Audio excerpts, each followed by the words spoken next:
స్వాతంత్రం అంటే ఇవాళ పేద ప్రజలకు స్వరాజ్యం వచ్చినట్టుగా కాదు, పేద ప్రజల అవసరం మొత్తం తీరినట్టుగా కాదు, మొత్తం వ్యవస్థ మారాలి. వ్యవస్థ మారడం అంటే తమ సమాజం రావాలి. తమ సమాజం వస్తేనే, కార్మికుల రాజ్యం వస్తేనే, కర్షకుల రాజ్యం వస్తేనే ఈ దేశంలో పేదలకు కనీసం పట్టెడన్నం 3 పూటలు దొరికేటటువంటి పరిస్థితి ఉంటది. లేకపోతే ఈ దేశంలో ఇంకా అసమానతలు తీవ్రంగా పెరిగిపోతూనే ఉంటాయని చెప్పేసి ఆయన బలంగా నమ్మిండు. బలంగా నమ్మడం ఒకటే కాదు, ఇవాళ ఇట్లాంటి రాజ్యం కోసం మనమంతా కూడా తమ సమాజం కోసం యువతులందరూ కూడా తయారు కావాలి. ఆ బాటలో ఖచ్చితంగా మీరంతా కూడా ఈ సమాజం కోసం ప్రయత్నం చేయాలి.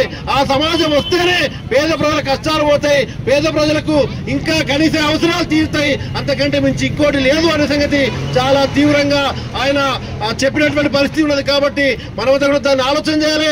ఈ రాజ్యం మార్పు కోసం, ఈ దేశం మార్పు కోసం, ఈ ప్రపంచంలో ఆయన సిద్ధాంతాన్ని, ఆయన నమ్మిన విలువల్ని, ఆయన నమ్మినటువంటి రాజ్యాన్ని స్థాపించడం కోసం మనంతా కూడా కృషి చేయాలి.